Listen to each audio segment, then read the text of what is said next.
जय हिंद and welcome to the next lecture. आज के लेक्चर में हम क्या करने वाले हैं कवर।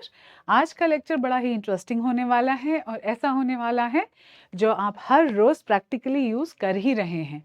ये कुछ नया और अनोखा आपके लिए बिल्कुल ही नहीं है।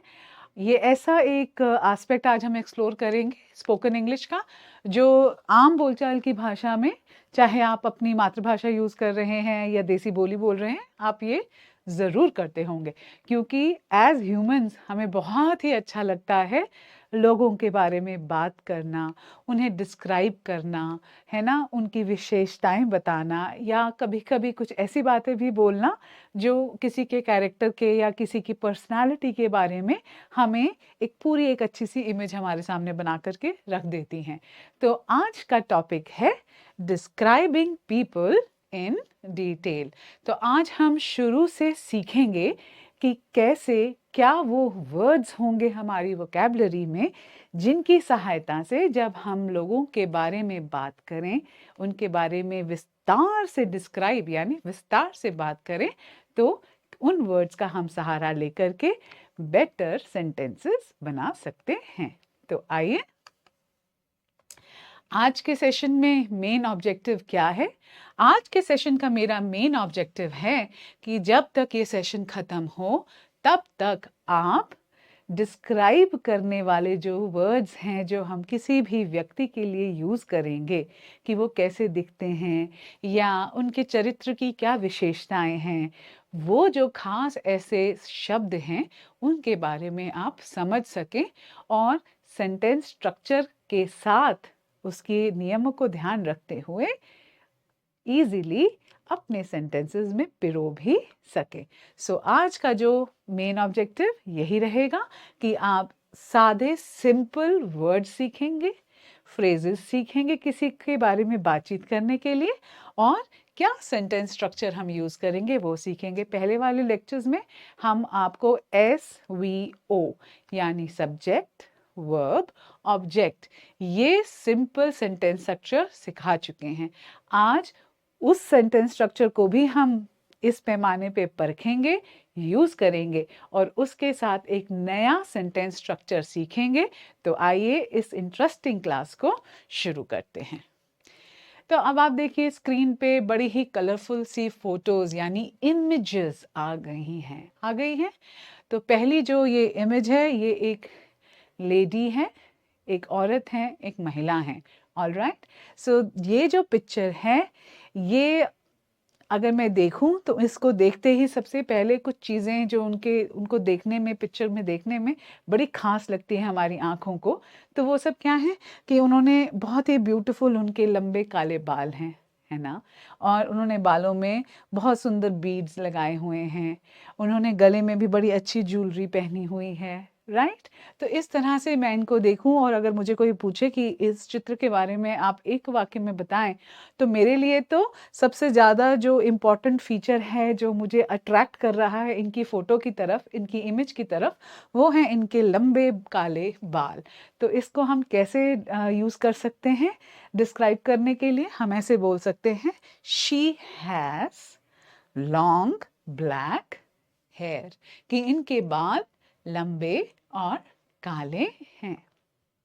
ठीक है, इस तरह से मैंने इनके, कि ये कैसे दिखती हैं, इसके बारे में डिस्क्राइब किया, आपको बताया कि मैंने इनमें क्या देखा, है ना। अब हम आते हैं दूसरे चित्र की ओर। अब ये इमेज क्या है? ये इमेज है एक बहुत ही खिलखिलाते जॉयफुल ग्रुप ऑफ पीपल, है ना। एक आप कह सकते हैं शायद दोस्त हैं, हो सकता है ऑफिस कलीग्स हों, ये भी हो सकता है कि कॉलेज के स्टूडेंट्स हों, कुछ भी हो सकते हैं, और बहुत ही खुश और हैप्पी लग रहे हैं। पर अगर आप अब इनके चेहरों को और इनके इमेज को ध्यान से देखें हर एक की, तो हर एक व्यक्ति, every person in this picture, इस पिक्चर में जो ग्रुप ऑफ पीपल है, एवरीबडी लुक्स डिफरेंट। ये जो हैं इनसे अलग लग रहे हैं। She is looking absolutely different from this girl, this man is looking absolutely different from this gentleman. Yes, तो इस तरह से हर एक का चेहरा, बाल, आंखें, है ना। ये सब फिजिकल जो फीचर्स हैं, जो हमें उनके आउटर फीचर्स जो हमें दिखते हैं, शारीरिक जो गुण हमें दिखते हैं, वो एक दूसरे से बहुत अलग हैं। जैसे इनके बड़े ही सुंदर curly hair she has curly hair, this lady has short hair. Then वैसे ही I can say that this gentleman has small eyes and she has beautiful blue eyes. तो इस तरह से मैं इनके ये कैसे दिख रहे हैं, कैसा इनका स्वरूप है, इसके बारे में अभी आपको बता रही हूँ, राइट। चलिए अब हम इसी चीज़ों को अपने साथ आगे लेकर के नेक्स्ट स्लाइड की तरफ बढ़ते हैं और इनको अब विस्तार से समझने की कोशिश करते हैं, क्योंकि हर किसी की तो नीली आंखें नहीं हो सकती, कर्ली बाल भी नहीं हो सकते। तो देखते हैं क्या क्या ऐसे वर्ड्स हैं जो हमारे को ज़रूर सीखने चाहिए अगर हम लोगों के व्यक्तित्व के बारे में या उनके स्वरूप के बारे में डिस्क्राइब करना चाहते हैं। आइए, तो क्या शब्द सीखने हैं? शब्द यानी वोकैबुलरी, ढेरों वोकैबुलरी बिल्डिंग हमने करनी है, क्योंकि whenever we are wanting to talk, अगर आप बातचीत करना चाहते हैं तो बातचीत के लिए शब्द चाहिए। शब्द कहाँ से आएंगे? जब आप अपना शब्दकोश यानी वोकैबुलरी का जो स्टोर है, जो बैंक है, उसे निरंतर एवरीडे बेसिस पर भरते जाएंगे और उसमें से कुछ निकाल के हर रोज you will put it to practice also. So देखते हैं आज की वोकैबुलरी से हमने किस चीज़ को अटेन करने की कोशिश करनी है। आज की वोकैबुलरी मैंने ध्यान से इसलिए चुनी है सो दैट आप लोगों की अपीयरेंस की वो कैसे दिखते हैं और उनकी पर्सनालिटी कैसी है, इनके बारे में जो करेक्ट शब्द हैं वो सीख सकें। ऑलराइट, तो आगे बढ़ते हैं। अब सबसे पहले आते हैं फिजिकल अपीयरेंस पर। जब भी हम किसी को पहली बार ही मिलते हैं, तो अगर हम किसी को नहीं जानते ना, क्योंकि हम पहली बार मिल रहे हैं, तो सबसे पहले वो इंसान कैसा दिख रहा है, फिजिकल उसकी अपीयरेंस कैसी है, उसी से ही हमारे आंखों के थ्रू दिमाग पर एक इम्प्रेशन क्रिएट होता है। ठीक है, तो सबसे पहले हम कोई इंसान फिजिकली कैसे दिखता है, उसके लिए हम किस तरह के शब्दों का यूज़ कर सकते हैं अपनी वोकैबुलरी बिल्डिंग के लिए और अपनी कॉन्वर्सेशन में बेहतर तरीके से उतारने के लिए। तो चलिए उसको अब देखते हैं। देखिए, अगर हमने किसी की कद के बारे में बात करनी है, कौन कितने लंबे हैं, हर इंसान की एक अलग हाइट होती है। हाइट यानी कद, तो कद और काठी की बात हो रही है फिजिकल अपीयरेंस में। तो क्या हाइट है? हर कोई लंबा तो नहीं होता। Some people are very tall, कुछ लोग होते हैं टॉल, टॉल यानी लंबे। He is very tall, he is a tall boy, he is a tall girl, she is a tall girl. Okay, तो टॉल यानी लंबे, जिनकी हाइट बेहतर है या एवरेज हाइट से ज़्यादा है। Next, short.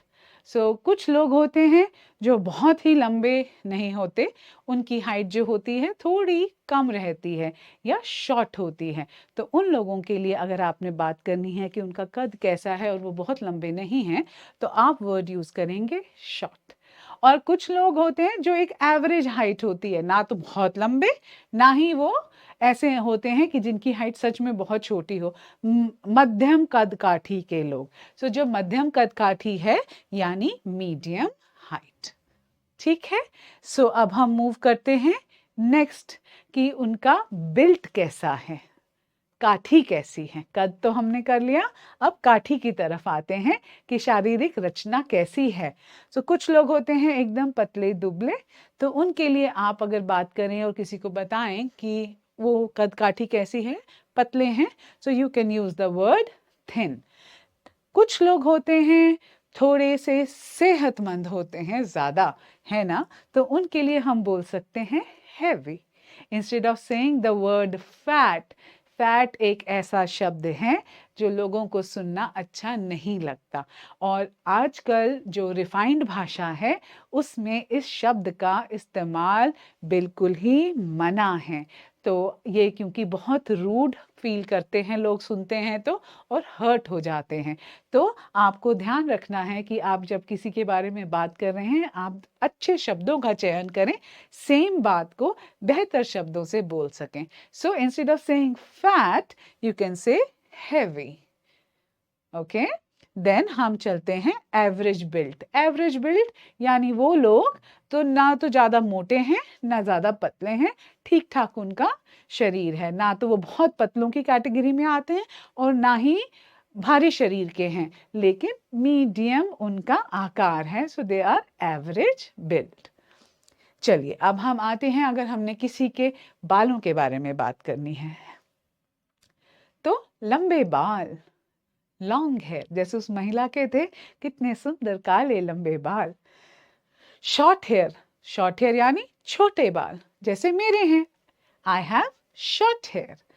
जैसे कर्ली, अगला शब्द है कर्ली। तो मैंने आपको जो दूसरा चित्र दिखाया था जिसमें ऐसे ऐसे नूडल्स की तरह बाल दिख रहे थे, किसके दिख रहे थे? ये हैं कर्ली हेयर। तो इस महिला के बाल कैसे हैं? She has curly hair. चलिए आगे चलें। सो देन आता है स्ट्रेट। स्ट्रेट यानी सीधे बाल। कैसे बाल? सीधे बाल। कई लोगों के बालों में कर्ल्स होते हैं तो हम बोलते हैं कर्ली बाल, लेकिन बहुत लोग ऐसे होते हैं जिनके बाल बिल्कुल सीधे होते हैं, तो हम कहेंगे she has straight hair. Then black, of course ये बालों के रंग के बारे में बता रहा है। Then blonde. ब्लॉन्ड क्या होता है? ब्लॉन्ड होता है ये जो गोल्डन कलर है, इसके लिए हम यूज करते हैं ब्लॉन्ड। क्या यूज करेंगे हम शब्द? ब्लॉन्ड। सो अब मैं इस महिला की अगर बालों के बारे में बात करना चाहूं तो मैं बोल सकती हूँ शी हैज, सबसे पहले लॉन्ग कर्ली ब्लॉन्ड हेयर। तो मैंने उनके बालों के तीनों विशेषताओं के बारे में बात कर ली। Her friend has long straight hair. ठीक है, चलिए अब हम आते हैं अगले शब्द पर, ब्राउन। ब्राउन यानी भूरे बाल। अब भूरे बाल बहुत सारे, आप अगर अपने आसपास भी लोगों को देखें तो हर एक के बाल एकदम काले रंग के नहीं होते। कईयों के बाल डार्क ब्राउन कलर के होते हैं, कईयों के थोड़ा हल्का भूरा रंग होता है। तो ये बालों का रंग बताने के लिए एक शब्द है। और अगर आप किसी के बाल देखें जिनके बालों में सफ़ेदी झांकती हो तो आप क्या बोलेंगे? White hair? नहीं, आप शब्द यूज करते हैं grey. She has grey hair. Okay, तो कुछ लोग होते हैं जो ग्रे बाल रखना पसंद करते हैं, आधे बाल काले आधे बाल सफेद।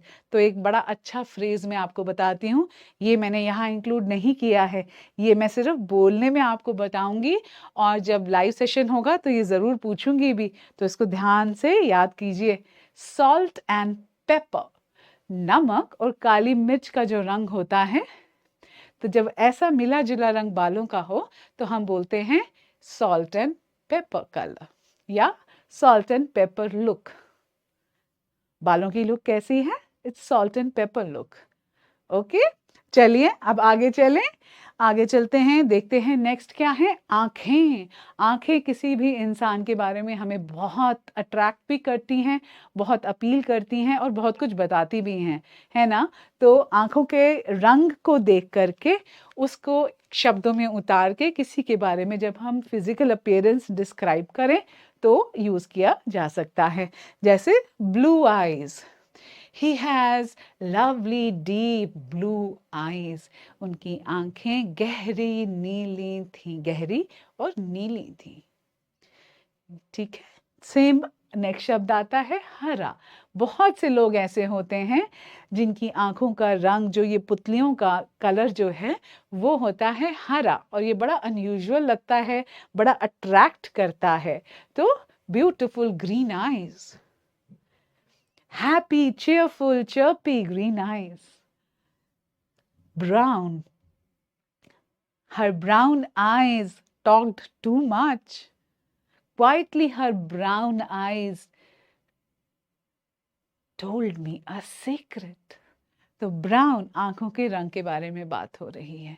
तो ये वाले जो शब्द हैं, आपकी हाइट, आपका बिल्ड कैसा है, बालों का क्या लेंथ है, क्या कलर है, और आंखें किस रंग की हैं, और इसके साथ आप रंग के अलावा साइज भी बता सकते हैं।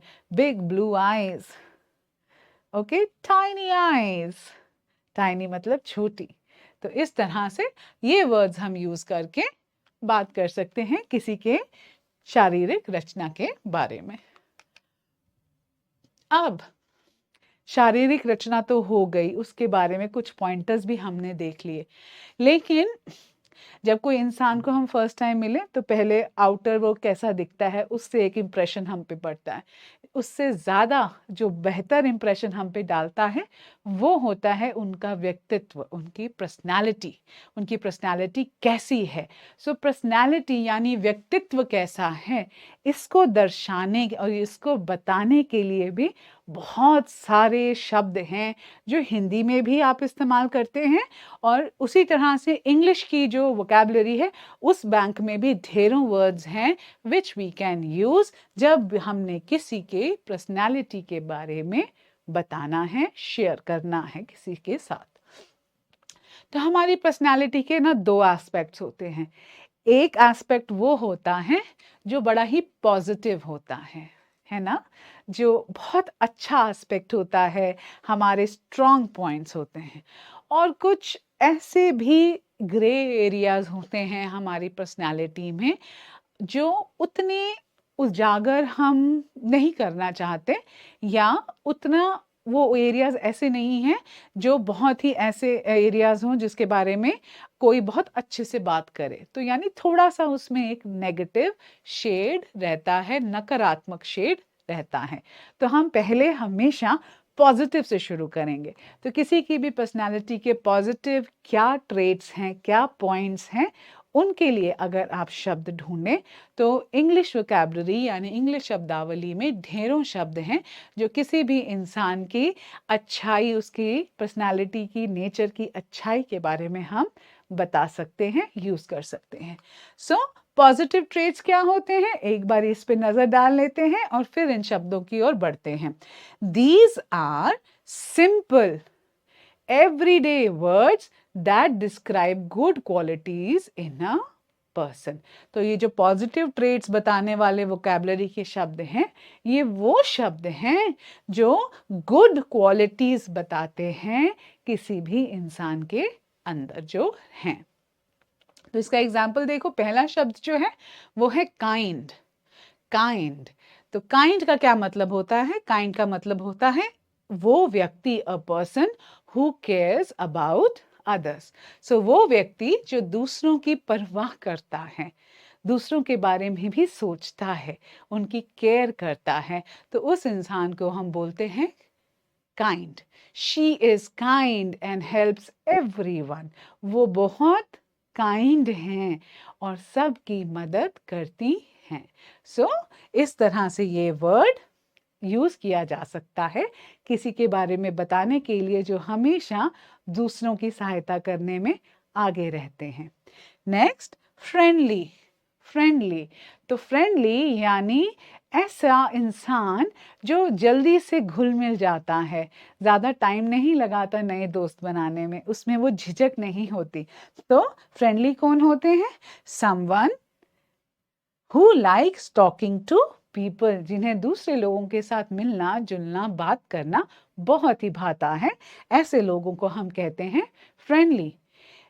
सो इसका एक छोटा सा एग्जाम्पल मैंने बनाया है। आप इस नाम को बदल के किसी और के नाम के साथ भी इसे यूज कर सकते हैं। Riya is friendly and smiles a lot. Riya बहुत ही फ्रेंडली है और हमेशा मुस्कुराती रहती है। So Riya is friendly and smiles a lot. Riya बहुत फ्रेंडली है, ऐसी है जो घुल मिल जाती है और हमेशा मुस्कुराती रहती है, यानी खुश दिल भी है। Next, funny. फनी, तो फनी मतलब जो बहुत मजाक करने वाला हो। तो अ person who makes others laugh, वो बड़े जोक्स बनाता हो, बड़े जोक्स क्रैक करता हो, और आप जब उनके साथ हो तो आपको हंसा हंसा के आपका दिन ही बना देता हो, ऐसा इंसान होता है funny. So funny, a person who makes others laugh, ऐसा इंसान जो दूसरों को खूब हंसाता हो। सो इसका एग्जाम्पल हो सकता है, she is funny and tells jokes, ये बड़ी फनी है और बहुत सारे जोक्स का पिटारा लेके हमेशा हाजिर रहती हैं। She is very good at telling jokes. Next word है स्मार्ट। स्मार्ट, स्मार्ट क्या होता है? ये हमारी पर्सनालिटी के बारे में बड़ा ही अच्छा इंप्रेशन कैरी करता है। क्या मतलब है? स्मार्ट हम जनरली यूज़ करते हैं उन लोगों के लिए जो बहुत इंटेलिजेंट होते हैं और सिचुएशंस को ठीक से हैंडल भी करना जानते हैं। So he is smart and solves problems quickly. तो जो इंसान जिसमें दिमाग तो है, इंटेलिजेंट तो है और प्रेजेंस ऑफ माइंड भी है, सिचुएशन को हैंडल करना जानता है, उसके लिए हम कहते हैं smart. So he is smart and he can handle problems very quickly और he can solve problems easily. Okay, next आते हैं हार्ड वर्किंग। ये वो लोग होते हैं जो कभी भी मेहनत करने से डरते नहीं। तो हार्ड वर्किंग यानी अ person who works a lot and does their best, जो इंसान हमेशा जी जान लगा करके काम करता है और कभी भी हार नहीं मानता, उनके लिए हम कहते हैं हार्ड वर्किंग। ये बड़ा अच्छा एक स्ट्रॉन्ग पॉइंट है पर्सनालिटी का, जब आप किसी के बारे में बात कर रहे हो। ऐसे लोग हीरे की तरह होते हैं। So she is hard working and studies every day. ये मैं आप सबके लिए भी बोल सकती हूँ जो इस बैच में बैठे हैं कि आप लोग बहुत हार्ड वर्किंग हैं। तभी तो आप अब भी चाहते हैं कि कुछ नई स्किल एक्वायर करें, अंग्रेजी की पकड़ को मजबूत बनाएं और खूब मेहनत करके आप इस ऑब्जेक्टिव को पूरा भी कर रहे हैं। तो well done to you all. So hard working, she is hard working and studies every day. तो अब हम आते हैं उन हमारे ट्रेट्स के ऊपर, हमारे वो पर्सनालिटी के हिस्से जो उतने भी नॉट सो गुड की कैटेगरी में हम डाल सकते हैं, जो उतने भी उजागर करने के लिए बहुत अच्छे हम नहीं समझते हैं। जैसे कि किसी का आलसी होना, ये तो कोई बहुत बड़ी अच्छी चीज़ तो नहीं है। कोई ऐसा हो जिसे बहुत जल्दी गुस्सा आ जाता हो, ये भी कोई बहुत अच्छा पर्सनालिटी का हिस्सा नहीं है जिसको आप उजागर करना चाहें। लेकिन इनके लिए भी तो वर्ड्स बने हैं। क्या वर्ड्स हैं? जो हमारे नेगेटिव यानी नकारात्मक एस्पेक्ट्स को दिखाते हैं पर्सनालिटी के, उनकी तरफ अब हम चलते हैं। तो ये क्या वर्ड्स होते हैं? ये अगेन बेटा वेरी सिंपल वर्ड्स होते हैं और ये क्या करते हैं, ये क्या डिस्क्राइब करते हैं, क्या बताते हैं? हमारी जो बहुत स्ट्रॉन्ग क्वालिटीज़ नहीं हैं, अच्छी जो स्ट्रॉन्ग क्वालिटीज़ नहीं हैं, तो थोड़ी सी बुरी आदतें आप कह सकते हैं या क्वालिटीज़ कह सकते हैं, ऐसी कि जो किसी इंसान में जितना उसका लेवल है उसको उस तक पहुंचने नहीं देती। वो नेगेटिव जो एस्पेक्ट्स हैं हमारी पर्सनालिटी के, नॉट सो गुड क्वालिटीज़, उनके बारे में बात करने वाले जो शब्द हैं।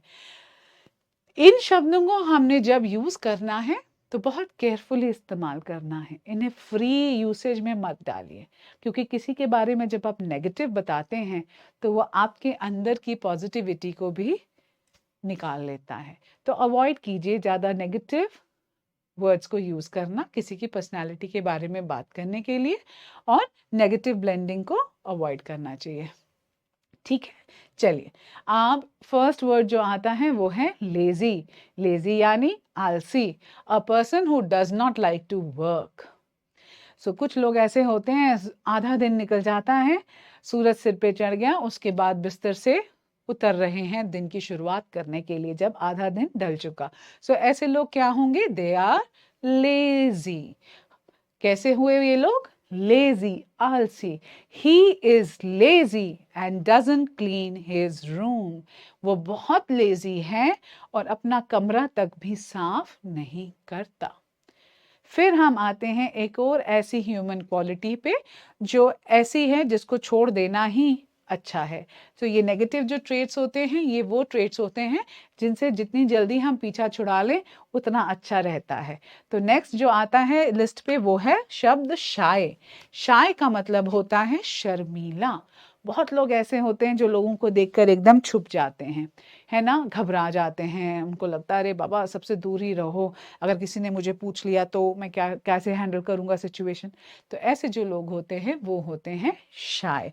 समवन हु इज नर्वस, जो लोग घबराते हैं, नर्वस होते हैं, टू टॉक टू पीपल, जो दूसरे लोगों से बातचीत करने में घबराते हैं, ऐसे लोगों को हम कहते हैं शाय, SHY।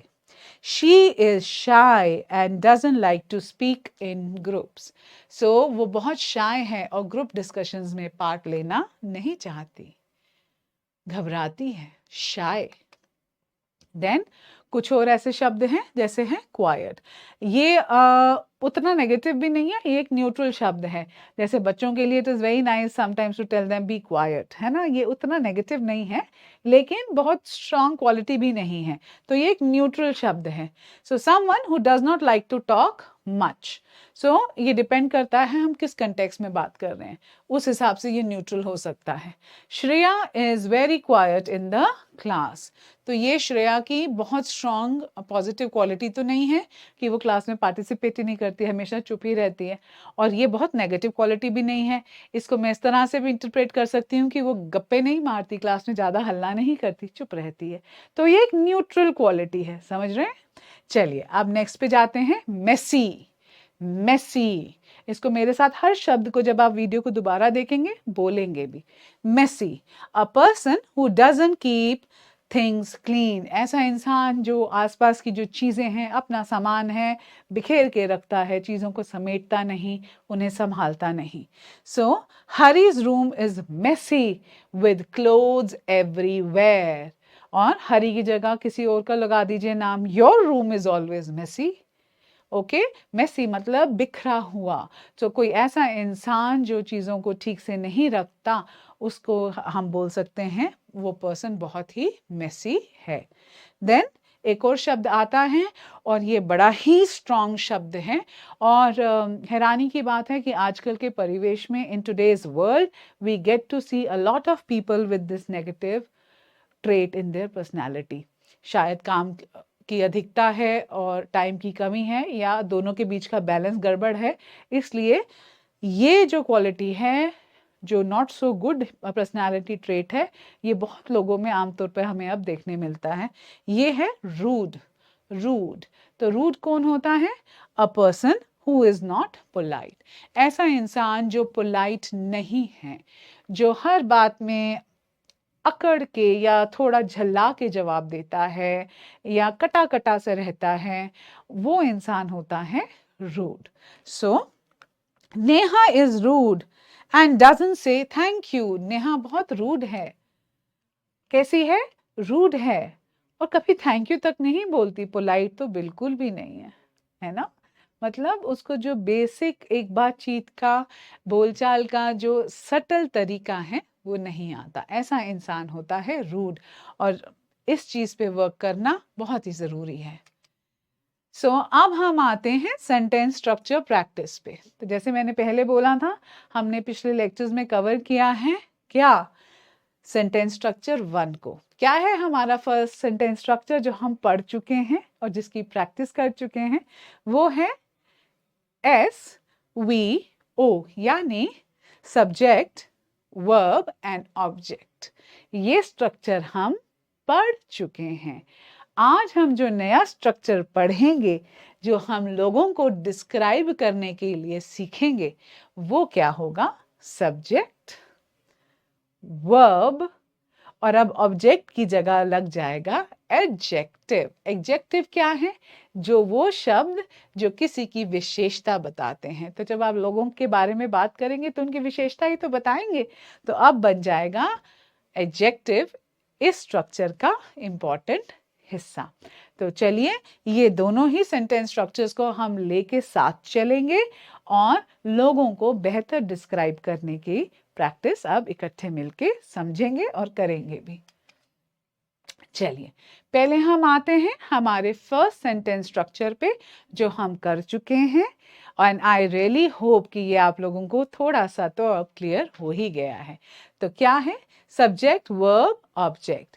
तो अब देखते हैं, एक सेंटेंस है शी हैज कर्ली हेयर, यानी उसके बाल कर्ली हैं। ठीक है, चलिए शी हैज कर्ली हेयर। अब इसको अगर मैं सब्जेक्ट, वर्ब और ऑब्जेक्ट स्ट्रक्चर के हिसाब से समझने की कोशिश करूं तो देखते हैं कैसे बनता है। सब्जेक्ट क्या है? शी, जिसके बारे में बात हो रही है, शी। और वर्ब क्या है? हैज। क्या है उसके पास? She has. हैज जो शब्द है वो बता रहा है कि वर्ब के पास क्या है, किसके बारे में हम वर्ब की किस क्वालिटी के बारे में बात कर रहे हैं। She has what? क्या ऑब्जेक्टिव है? क्या ऑब्जेक्ट है? सॉरी, नॉट ऑब्जेक्टिव, क्या ऑब्जेक्ट है? Curly hair. सो किस ऑब्जेक्ट के बारे में मैंने यहाँ पर डिस्क्राइब किया? उसके बालों के बारे में। कैसे बाल है? Curly hair. ओके, सो इस हिसाब से सब्जेक्ट, वर्ब, ऑब्जेक्ट स्ट्रक्चर्स को यूज करके ही हमने एक इंसान के डिस्क्रिप्शन देने की कोशिश करी। चलते हैं आगे, और एग्जाम्पल्स देख लेते हैं, पक्का कर लेते हैं, फिर जाएंगे नेक्स्ट स्टाइल पर। तो चलिए, ही हैज ब्लू आईज। ही यानी हमारा सब्जेक्ट, जिसके बारे में हम बात कर रहे हैं, किस व्यक्ति के बारे में हम बात कर रहे हैं। ही हैज क्या है? हमारा वर्ब है, वर्ब है। और ब्लू आईज क्या है? ऑब्जेक्ट है। तो ही हैज ब्लू आईज। अब आगे जाते हैं, नेक्स्ट देख लेते हैं sentence. Tarun has a big house. So subject क्या है? ये इंसान जिनका नाम है तरुण, इनकी बात हो रही है, तो ये हुए हमारे सब्जेक्ट। has क्या है? हमारा verb है ना। और अब आते हैं हम ऑब्जेक्ट पे कि किस ऑब्जेक्ट के बारे में बात हो रही है? Big house. ऑलराइट, चलिए अब हम आते हैं, आज जो हमने एक नया सेंटेंस स्ट्रक्चर अपने ज्ञान कोश में डालना है, वो क्या है? वो है सब्जेक्ट, वर्ब, एडजेक्टिव। तो ऑब्जेक्ट हटा करके अब हम उसमें क्या लगाएंगे? विशेषण लगाएंगे, यानी विशेषता बताने वाला शब्द। तो ये शब्द क्या करेगा? ये हमें सब्जेक्ट की विशेषता के बारे में बताएगा। चलिए समझते हैं। सो सब्जेक्ट क्या होता है? सब्जेक्ट क्या है? The subject is the person और the thing we are talking about. या तो किस व्यक्ति या किसी वस्तु के बारे में जब हम बात कर रहे हैं, किसी स्थान के बारे में भी जब हम बात कर रहे हैं, आगे करेंगे इसको, तो वो हमारा हुआ सब्जेक्ट की किसके बारे में बात हो रही है। तो किसके बारे में बात हो रही है? वो हुआ हमारा एस, यानी सब्जेक्ट। तो जब हम किसी इंसान के बारे में बात करते हैं या किसी वस्तु के बारे में बात करते हैं, तो हम बहुत सारे सर्वनाम, मैंने आपको पहले भी समझाया था ब्रीफली, सर्वनाम यानी दूसरों, हर इंसान या जगह के नाम की जगह यूज होने वाले शब्द, उन्हें इस्तेमाल करते हैं। जैसे शी है, ही, इट, ये सब जो हैं ये हमारे सब्जेक्ट्स बन सकते हैं। मेरे नाम की जगह अगर मैं शी लगा दूं तो वो भी सब्जेक्ट की प्लेस को बड़ी इजीली फिल कर सकता है। Then verb. अब इस तरह के सेंटेंस स्ट्रक्चर में वर्ब का क्या काम है? यहाँ पे वर्ब का काम है बहुत ही इंपॉर्टेंट। इसका काम है एक कनेक्ट करना। ये जो वर्ब है इसका काम है सब्जेक्ट और एडजेक्टिव के बीच में इन दोनों को कनेक्ट करना। ये एक कनेक्टर का काम करता है। ये सब्जेक्ट को एडजेक्टिव के साथ जोड़ने वाला एक ब्रिज है।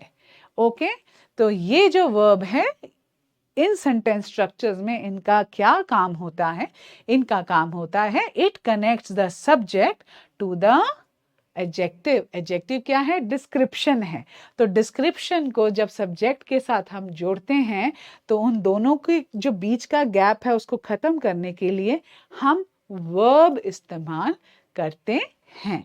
सो और इस स्ट्रक्चर में हमें ये ध्यान रखना होता है कि जब वर्ब सिंगुलर हो तो उसमें इज लगेगा और जब प्लूरल है तो उसमें आर लगेगा। आइए इसका एग्जाम्पल देख लेते हैं। तो इस किस किस के साथ लगेगा? जब भी जिसकी बात हो रही है अगर वो सब्जेक्ट ही अकेला है तो उसके साथ क्या लगेगा? सिंगुलर फॉर्म लग जाएगी वर्ब की, विच इज। तो जैसे मीनाक्षी, मेरे जगह, नाम की जगह अगर मीनाक्षी, क्योंकि सिंगल सब्जेक्ट हूं मैं तो मेरे साथ क्या वर्ब लगेगा? इज। ओके और अगर मीनाक्षी हटा करके आप प्रोनाउन यूज कर रहे हैं, सर्वनाम यूज कर रहे हैं, तो मीनाक्षी की जगह आप लगाएंगे शी, तो शी इज।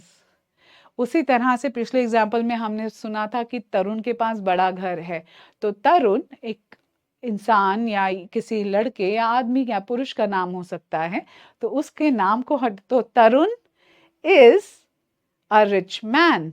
तो तरुण को नाम हटा करके अगर मैं लगा दूं ही, क्योंकि ही मैं जेंडर स्पेसिफिक यूज करती हूँ मेल्स के लिए, पुरुषों या लड़कों के लिए, तो तरुण का नाम हटा करके, क्योंकि अकेले तरुण की बात हो रही है, सिंगुलर फॉर्म की बात हो रही है, तो वर्ब की सिंगुलर फॉर्म आएगी इज। तो same way it is. It यानी किसी भी वस्तु के लिए मैं अगर यूज कर रही हूँ, टेबल है, एक अकेला टेबल यहाँ पड़ा है, it is lying here. It is तो सिंगुलर क्योंकि सब्जेक्ट है और मेरा वर्ब भी वहां पर सिंगुलर ही चलेगा। अब जब मैं बात करती हूँ आर, वर्ब की प्लूरल फॉर्म पे आती हूँ, बहुवचन की जो फॉर्म है उस पे आती हूँ, तो मैं क्या यूज करूंगी? आर। आर किसके लिए यूज होगा? जब भी जिस सब्जेक्ट के बारे में हम बात कर रहे हैं वो अकेला नहीं है, वो एक से ज्यादा है, दो है, तीन है या एक ग्रुप में है, तो उनके लिए मैं यूज करूंगी शब्द जैसे दे, दोज, देम, और उनके साथ यानी एक से ज्यादा जब हमारे सब्जेक्ट्स हो जाते हैं तो वहां पर वर्ब भी बदल जाता है, इससे तब्दील होकर के वो बन जाता है are. So they are, we are, इस तरह से हमारा सेंटेंस ऑल्टर यानी चेंज हो जाता है। देखिए जैसे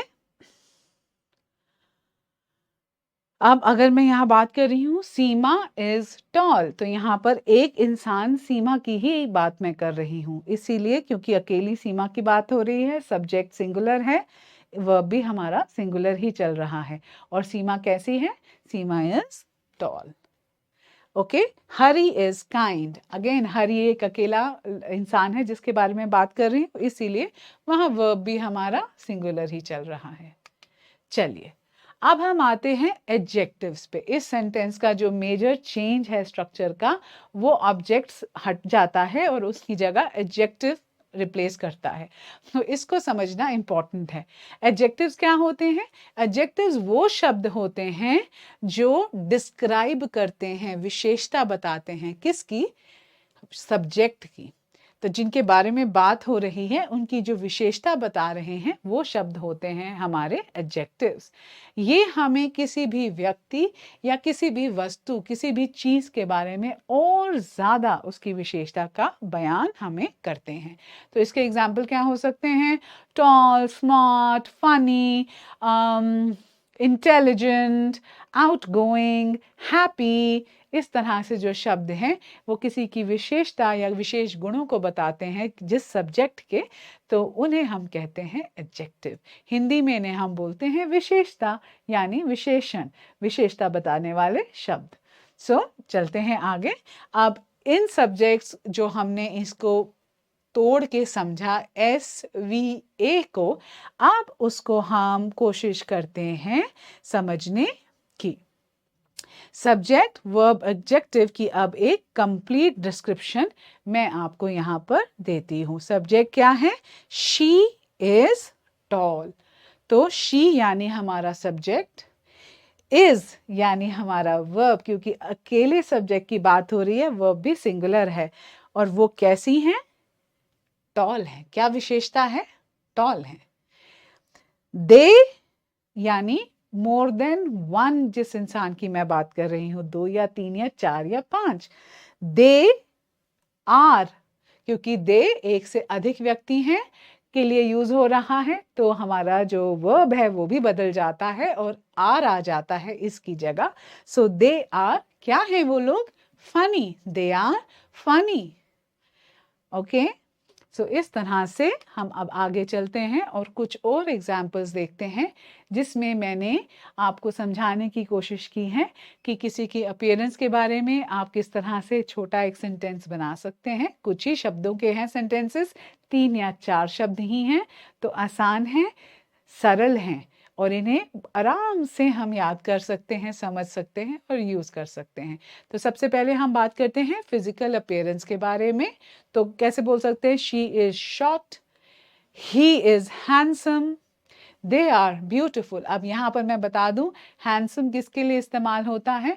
हैंडसम हम यूज करते हैं पुरुषों के लिए या लड़कों के लिए, कि वो अच्छे दिखते हैं, ऐसे लोगों के लिए हम यूज करते हैं शब्द हैंडसम।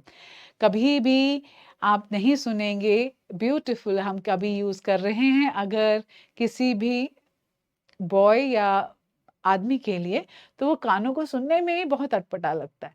तो जो सही शब्द है किसी को बताने का कि ये पुरुष या ये लड़का अच्छा दिख रहा है, तो the word is handsome. I look, do I look handsome, ये कोई भी एक पुरुष पूछ सकते हैं या कोई भी एक बच्चा जो लड़का है वो पूछ सकता है। जबकि महिलाओं के लिए और लड़कियों के लिए अच्छा दिखने की जो बात आती है उसके लिए एक शब्द बना है beautiful. So the girls and women look beautiful, men and boys look handsome. ये याद रखेंगे। Then describing personality. अब हम किसी की पर्सनैलिटी के बारे में बात करें।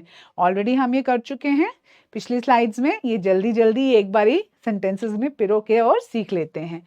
She is friendly, he is shy, they are hard working. So they हमारा सब्जेक्ट, आर हमारा क्या है? वर्ब है, हार्ड वर्किंग हमारा एडजेक्टिव है जो बता रहा है इनकी, दे की विशेषता। तो दे और उसकी विशेषता को जोड़ रहा है हमारा वर्ब आर। चलिए, डिस्क्राइबिंग फीलिंग्स बड़ा ही इंपॉर्टेंट है। डिस्क्राइबिंग फीलिंग्स, कि हम अपनी फीलिंग्स कैसे डिस्क्राइब करें, है ना? शी इज हैप्पी, वो खुश है। हाँ, ही इज टायर्ड, वो थक गया।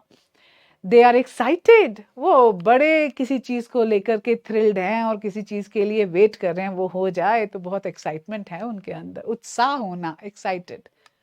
नेक्स्ट, अब क्या आता है? अब आता है हमें ये समझ लेना कि ऑब्जेक्ट और एडजेक्टिव का सेंटेंस बनाने में, स्ट्रक्चर बनाने में क्या डिफरेंस है।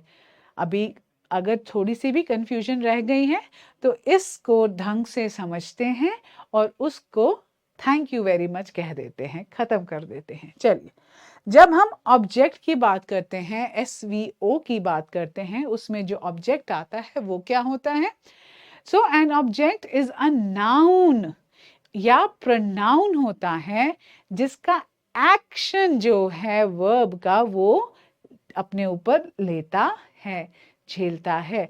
तो वर्ब के एक्शन को जो नाउन या प्रोनाउन अपने ऊपर लेता है वो होता है हमारा ऑब्जेक्ट। ये मैंने आपको पहले समझाया था। देन देखते हैं अब क्या होता है और ये जो ऑब्जेक्ट्स होते हैं ये क्या क्या हैंडल करते हैं। ये हैंडल करते हैं ऐसे क्वेश्चन जब हम पूछते हैं व्हाट या whom, तो इन शब्दों को It answers what or whom after the verb. तो verb के बाद क्या हुआ, क्या impact हुआ, किस पे impact हुआ, ये जो words हैं, verb का जो impact ले लेते हैं, उसका result अपने ऊपर ले लेते हैं, उन्हें हम कहते हैं object. So ये क्या हो सकते हैं? ये हो सकते हैं या तो कोई चीज हो या कोई व्यक्ति हो जो वर्ब के साथ जुड़ता हो. इट इज अ थिंग और a person connected to the verb. Okay, चलिए अब हम जब आते हैं एडजेक्टिव्स पे. एडजेक्टिव्स क्या है? एडजेक्टिव डिस्क्राइब्स अ प्रोनाउन और अ नाउन. तो एडजेक्टिव क्या करता है? एडजेक्टिव उसकी विशेषता बता रहा होता है. किसकी विशेषता बताता है? नाउन या प्रोनाउन की. ठीक है. और क्या बताता है? ये हमें बताता है कि नाउन या प्रोनाउन काइंड है, किस तरह का है, विच what kind it is, which one, कौन सा है, या how many about the subject. तो सब्जेक्ट के बारे में ये सब जो वर्ड्स बता रहे होते हैं, ये होते हैं हमारे adjectives. It adds detail but does not, ये जरूर डिटेल में उसके बारे में डिस्क्राइब करता है, लेकिन ये एक्शन को, वर्ब के एक्शंस को अपने ऊपर नहीं लेता. तो ये सब्जेक्ट को डिटेल में डिस्क्राइब करता है, लेकिन वर्ब का इसके ऊपर कोई भी इम्पैक्ट नहीं आता. तो बेसिकली आपने यही समझना है कि जो ऑब्जेक्ट है वो आपके वर्ब का उसके ऊपर एक्शन का डायरेक्ट इम्पैक्ट पड़ रहा है, और जो एडजेक्टिव है वो सीधा सब्जेक्ट की विशेषता ही बता रहा है. चलिए अब हम आगे चलते हैं और ध्यान से इसको और ब्रेक डाउन करके क्लैरिटी से समझते हैं. तो सब्जेक्ट अगर है शी, तो वर्ब हो सकता है शी इज या शी हैज.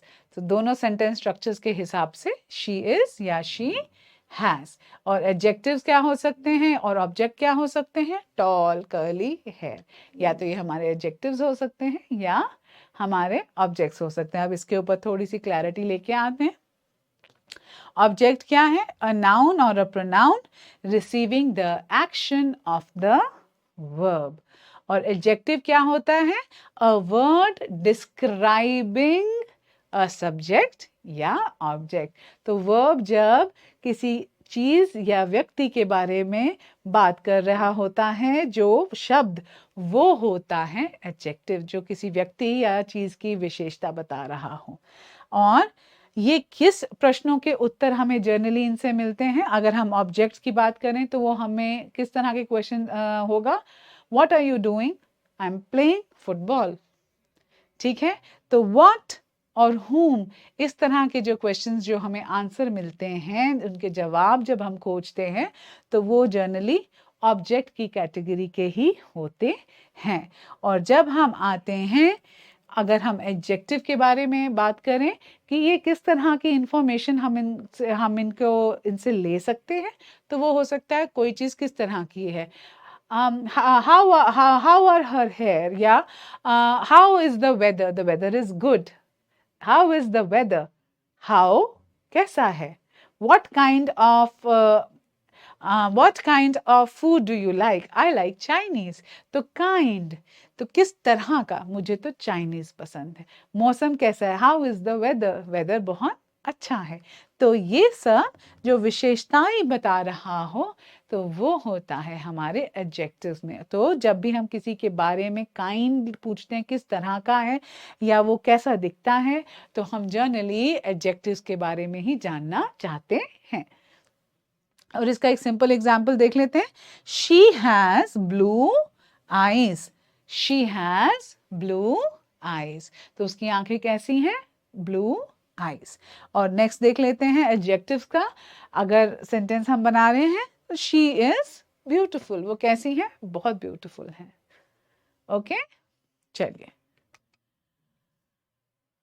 अब हम एक बार क्विक रिवीजन कर लेते हैं SVO यानी सब्जेक्ट वर्ब ऑब्जेक्टिव्स की, और उसके बाद जाएंगे सब्जेक्ट वर्ब एडजेक्टिव्स के ऊपर. तो सॉरी, फर्स्ट हम करेंगे सब्जेक्ट वर्ब ऑब्जेक्ट की रिवीजन, फिर हम जाएंगे सब्जेक्ट वर्ब एडजेक्टिव की तरफ. चलिए. He has a dog. क्या है उनके पास? ही हैज क्या? A dog. Then they like. क्या लाइक करते हैं? किस ऑब्जेक्ट के बारे में? अब ये दे, ये वर्ब, और इसका इम्पैक्ट क्या पड़ रहा है? आइसक्रीम पे. तो इन्हें क्या पसंद है? आइसक्रीम. सो नेक्स्ट अब हम जाते हैं SVA की तरफ, जो है ही इज स्मार्ट। तो मैं उनकी क्वालिटी बता रही हूँ, ही इज स्मार्ट। यहाँ पर इज क्या कर रहा है, ये कनेक्टिंग का काम कर रहा है सब्जेक्ट को एडजेक्टिव के साथ। नेक्स्ट, दे आर हैप्पी, वो बहुत खुश हैं। सो हैप्पी एडजेक्टिव हो गया किसी का स्टेट ऑफ माइंड या फीलिंग बताने के लिए, दे हमारा सब्जेक्ट है, आर हमारा वर्ब है जो दोनों को आपस में जोड़ रहा है। चलिए अब हम आते हैं, थोड़ी सी एक्सरसाइज करते हैं और ऑप्शंस को ध्यान से देखते हैं। तो इनमें मैंने एग्जाम्पल के लिए आंसर्स भी डाले हैं, लेकिन इन शब्दों को भी बदल के आप कुछ और शब्द सोच सकते हैं जो वोकैबुलरी हमने करी है, और इन्हें अपनी मर्जी से भी भर सकते हैं। चलिए, तो the first one is she is dash. तो मैं चाहती हूँ अगर किसी के बारे में बात करना और मैं उसके बारे में बता रही हूँ कि वो बहुत हेल्पफुल हैं, तो मैं यूज कर सकती हूँ शी इज काइंड। आप यूज कर सकते हैं she is helpful, she is smart, या शी इज लेजी, राइट। तो इस तरह से एक एग्जाम्पल है, आप इसमें अपनी मर्जी का शब्द भर सकते हैं। ठीक है, अगला शब्द, अगला सेंटेंस देख लेते हैं। He has dash hair. तो मैं बता रही हूँ मेरे हिसाब से ही हैज शॉर्ट हेयर। आप शॉर्ट की जगह कुछ और भी लगा सकते हैं, long hair. He has grey hair, he has brown hair, okay. He has thin hair, बहुत पतले बाल हैं। He has curly hair. किसी भी तरह की एक विशेषता बताने वाले बालों के जो शब्द हमने करे थे, वो यहाँ पर लगा करके अपनी मर्जी से सेंटेंस बना सकते हैं। और यही तो इसकी खासियत है कि जब हम सेंटेंस स्ट्रक्चर समझ रहे हैं, हम अपनी मर्जी से उन्हें यूज कर सकते हैं, बेहतर वोकैबुलरी के साथ इजीली सेंटेंसेस बना सकते हैं। नेक्स्ट, शाम इज डैश। तो मैं बहुत सारे शब्द भर सकती थी, पर मैंने कुछ 3 शब्द लिए, तीनों ही सही बैठते हैं। अगर मैं शाम की अच्छी क्वालिटीज की बात करूं, शाम इज ऑनेस्ट, ईमानदार हैं। शाम इज स्मार्ट, इंटेलिजेंट हैं। शाम इज हेल्पफुल, बहुत ही रिसोर्सफुल हैं, ऐसे हैं जो हमेशा मदद को तत्पर रहते हैं। तो इस तरह से कोई भी एक शब्द बैठ जाता है और किसी की पर्सनालिटी के बारे में आप बात कर रहे हैं और अच्छे से व्यक्तित्व के बारे में व्यक्त कर सकते हैं। नेक्स्ट, दे आर हैप्पी, वो खुश हैं, या दे आर हार्ड वर्किंग, वो मेहनती हैं। दे आर सैड, उदास हैं। दे आर एक्साइटेड, उत्साह से भरे हुए हैं। तो इस तरह से बहुत सारे वर्ड्स यहाँ पर आ सकते हैं और सेंटेंसेस को कंप्लीट कर सकते हैं हमारी रिक्वायरमेंट के हिसाब से। Next, I am. तो यहाँ पर मैं कोई एक एडजेक्टिव लगा सकती हूँ। अपने बारे में अगर मैं बात करूँ, आई एम टॉल, मेरा कद अच्छा है, लंबा है। आई एम शॉर्ट, उतना भी लंबी नहीं हूं मैं। देन आई हैव डैश, कुछ एक फीचर के बारे में बात करूं, I have short hair. I am tall, I have short hair. तो इस तरह से हम सेंटेंसेस को बनाते जाते हैं। छोटे सेंटेंसेस रखने की कोशिश कीजिए, क्योंकि हमेशा शुरू के जो कदम होते हैं उन्हें छोटा रखिए। जब उसमें थोड़ी क्लैरिटी और कॉन्फिडेंस हमारा बढ़ जाए, तो हम जाएं और थोड़ा बड़ा सेंटेंस, यानी पहले 3 शब्दों का ट्राई कीजिए, फिर 4 का कीजिए। इस तरह से धीरे धीरे आगे बढ़ते जाइए कॉन्स्टेंटली। आइए, अब आज तो बहुत सारे शब्द हम पहले भी सीख चुके हैं, पर इन पे भी एक नज़र डालेंगे। और ये कॉमन वर्ब्स हैं, क्योंकि वर्ब्स हमारे दोनों सेंटेंस स्ट्रक्चर्स में बहुत इंपॉर्टेंट रोल प्ले कर रहे थे, तो मैंने सोचा कुछ और वर्ब्स हम ऐड करते हैं। तो पहला वर्ब है आस्क। आस्क का मतलब होता है जब हम किसी से कुछ इंफॉर्मेशन की रिक्वेस्ट करते हैं। So can I ask you a question, क्या मैं आपसे प्रश्न पूछ सकता हूँ। टेल, टेल यानी बताना। To inform something to someone, किसी को कुछ बताना is tell. Can you tell me your name, can you please tell me where the market is. तो टेल यानी बताना। शेयर, शेयर, शेयर यानी किसी के साथ कोई चीज बांट लेना। To give a part of something to others. I want to share my ideas with the group. Listen, listen एक बहुत अच्छा क्वालिटी है, वर्ब है। तो ये बताता है कि हम सुनते हैं या बात को सुनना, किसी साउंड की तरफ अटेंशन देना, to pay attention to sound. I like to listen to podcast, I like to listen to music. Next, talk. Talk यानी बातें करना। So to speak to someone, let's talk about our weekend plans. तो आइए अपने weekend plans के बारे में बात करते हैं। इसके साथ ही हम लास्ट स्लाइड पे पहुंच जाते हैं, जहां पर बहुत बड़ा बड़ा थैंक यू मैंने लिखा है, क्योंकि I really want to thank you all कि आप एक एक शब्द जो मैं आप तक पहुंचाना चाह रही हूं उसे अपने अंदर सोक इन कर रहे हैं। My only request is, please हिचकिचाहट को आप तो छोड़ ही दीजिए, क्योंकि आप कौन से हफ्ते में पहुंच रहे हैं उसका ध्यान करिए।